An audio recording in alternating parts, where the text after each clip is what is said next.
Hey everyone!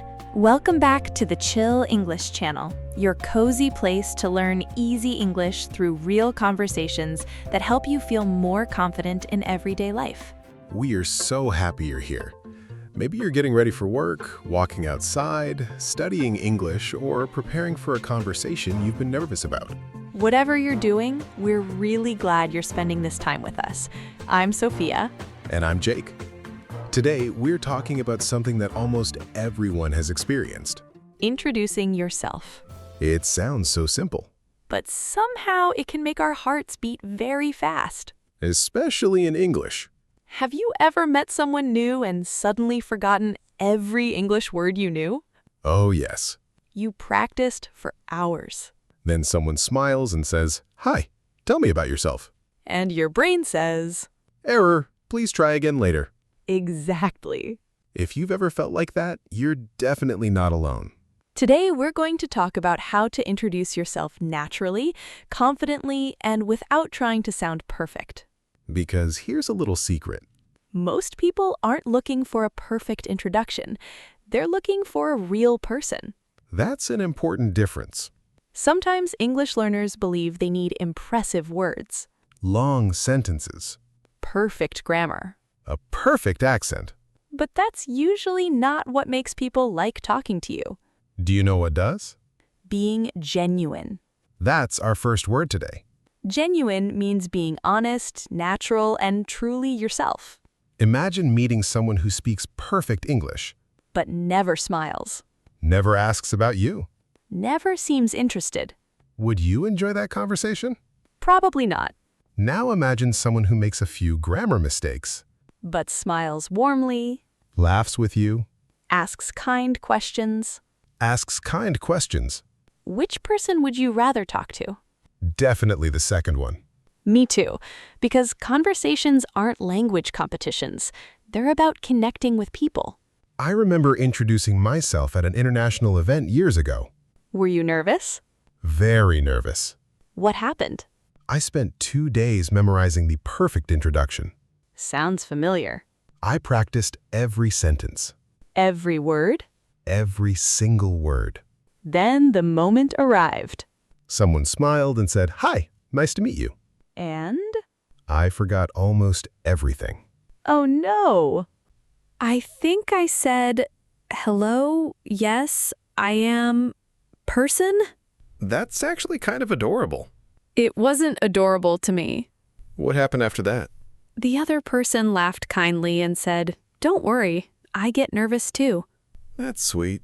Suddenly, all my stress disappeared Why?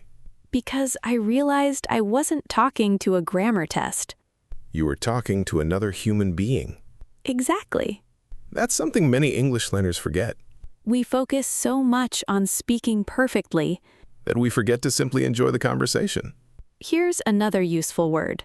Confident. Being confident doesn't mean never feeling nervous. It means speaking even when you're a little nervous, Confidence usually comes after practice. not before it. That's a huge lesson. Many people wait until they feel confident before speaking English, But confidence grows because you speak. not because you wait. Let's imagine you meet someone for the first time. What's the first thing you can say? Something very simple. Like, "Hi, I'm Sophia. It's nice to meet you." That's already enough to begin. Then maybe, I'm from Spain. or I live in Brazil. even, I'm learning English because I love traveling.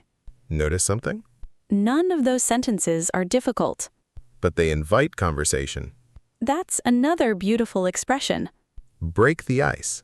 To break the ice means to make people feel more comfortable when meeting for the first time. A smile can break the ice. A simple question can break the ice, Even saying, "I'm a little nervous," can break the ice. because honesty often makes people relax. I think many listeners worry about saying something interesting. But interesting people aren't always the ones who talk the most. That's true. They're often the ones who ask good questions. Instead of trying to impress everyone, Become curious about everyone. that's a completely different mindset. Imagine introducing yourself and then asking, "What do you enjoy doing?" Or, "Where are you from?" or, "What brought you here today?" suddenly it becomes a conversation. Not a performance. That's a very important difference. Because conversations aren't about proving you're interesting. They're about helping two strangers become a little less strange. I really like that sentence. Me too. Maybe today's first lesson is simply this. You don't need perfect English to make a great first impression. You just need the courage to say hello with a smile. You know, Sophia, I think there's another reason introductions feel difficult. What's that? We spend too much time thinking about ourselves. That sounds a little strange. Let me explain. Go ahead. Before meeting someone new, many people think, what if I say something stupid? What if my English isn't good enough? What if they don't like me? Those thoughts feel very real. They do. But they also make us forget something important. What's that? The other person is probably nervous too. That's true. They might be wondering, will this conversation be awkward? Will we have something to talk about? I hope I make a good impression. Most people aren't judging you. They're busy worrying about themselves. That realization helped me a lot. Me too. Here's another useful word. Awkward. Awkward means something feels uncomfortable or a little embarrassing because people don't know what to say or do. Every conversation has awkward moments sometimes. Even between native speakers. Exactly. I used to think a few seconds of silence meant the conversation had failed. Really? Oh, yes. What do you think now? Now I know silence is just part of talking. It gives people time to think. Sometimes the best conversations include quiet moments. That's a comforting thought. Another thing I've learned is that people remember how you made them feel. More than the exact words you used. Exactly. Years ago, I met someone whose English wasn't perfect. Really? He searched for words all the time. Was the conversation difficult? Not at all. Why? Because he was curious. How so? He asked about my hobbies. Nice. He listened carefully. That's important. He smiled whenever I spoke. People notice that. I don't remember many of his grammar mistakes. But you remember how he treated you. Exactly. That's another great lesson. Good conversations aren't built with perfect grammar. They're built with genuine interest. Here's another helpful expression. Make a good impression. To make a good impression means creating a positive feeling when people meet you for the first time. Many people think they need impressive stories. Or perfect English. But kindness often leaves a stronger impression than perfection. I couldn't agree more. Let's talk about something practical. Good idea. Imagine someone asks, "Tell me about yourself." Many English learners panic. Instead, think about 3 simple topics. Your name, Your job or studies. and something you enjoy. That's already enough for a natural introduction. For example, Hi, I'm Sophia. I'm a teacher, and I really enjoy reading and traveling. that's simple Natural. and easy to continue because now the other person can ask about teaching Or books. or traveling. That's how conversations grow. One small idea leads to another. I think another mistake people make is trying to memorize every sentence. I used to do that. So did I. Then, if someone asked an unexpected question, Everything disappeared. exactly. Instead of memorizing full speeches, Learn useful ideas. learn key vocabulary. Learn simple sentence patterns. Then you can create your own answers naturally. That's much less stressful.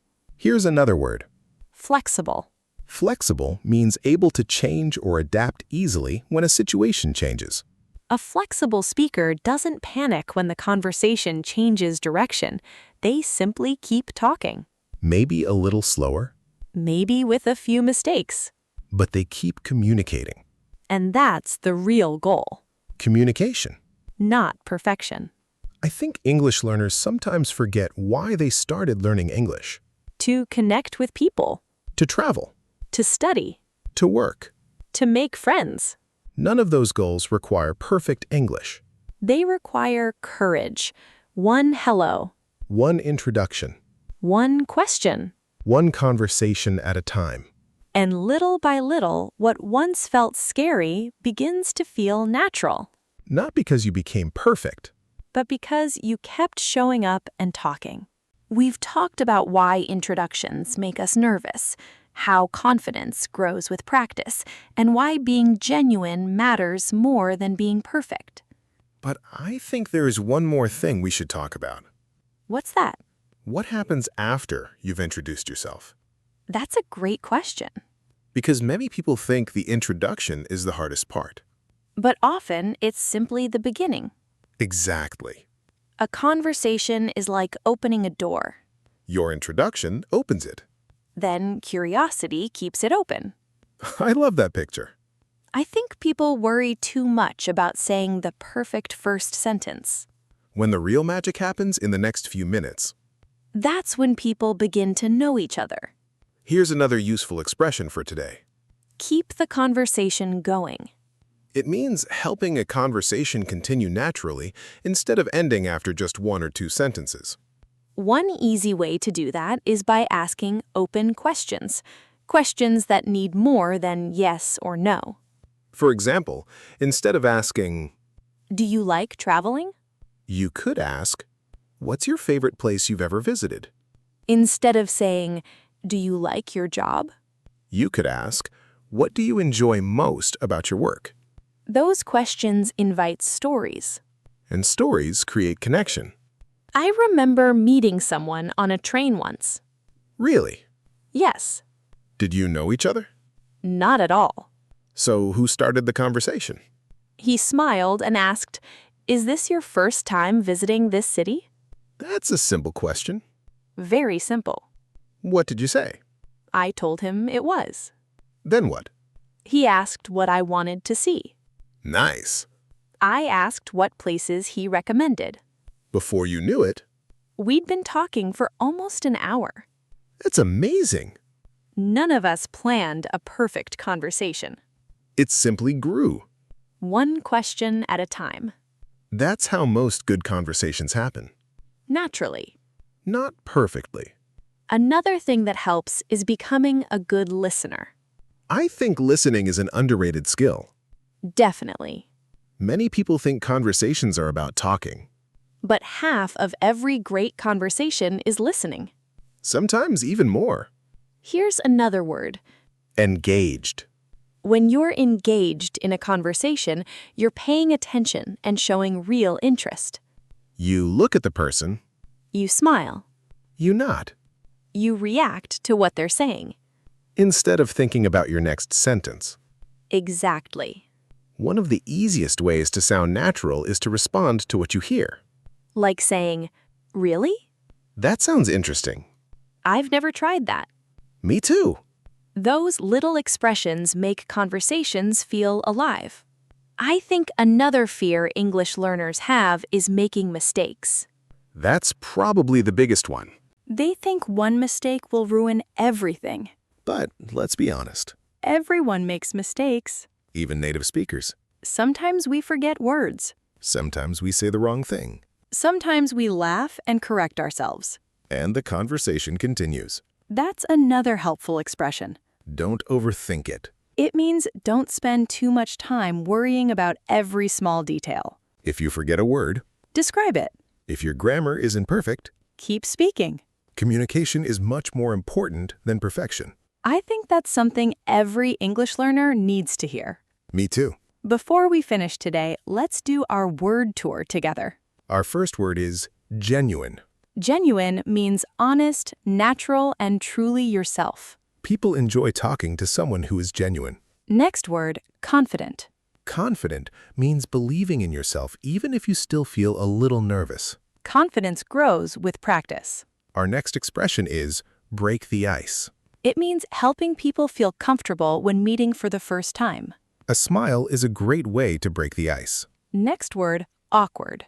Awkward means a situation feels a little uncomfortable or embarrassing. Awkward moments happen to everyone. Next expression, make a good impression. It means creating a positive feeling when people meet you. Kindness often makes the best first impression. Our next word is flexible. Flexible means able to adapt when a conversation changes direction. Flexible speakers don't panic when something unexpected happens. Next word, engaged. Engaged means showing real interest and paying attention during a conversation. People enjoy talking with someone who is engaged. And finally, our last expression. Don't overthink it. It means don't let unnecessary worries stop you from speaking.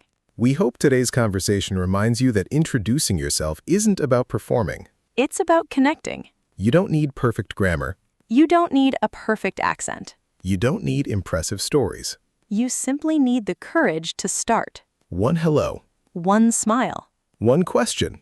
And one conversation at a time. Here's a little homework before you go. Today, introduce yourself in English. It could be to a classmate, A coworker, a language partner. or even by writing in the comments. Tell us your name Where you're from. and one interesting thing about yourself. Remember, nobody is expecting perfection. They're simply looking forward to meeting the real you. Thank you for spending this time with us today. Thank you for learning English one conversation at a time. This is Sophia, This is Jake. and you've been listening to the Chill English channel. Take care, keep practicing, keep smiling, and we'll see you in the next conversation. Bye, everyone.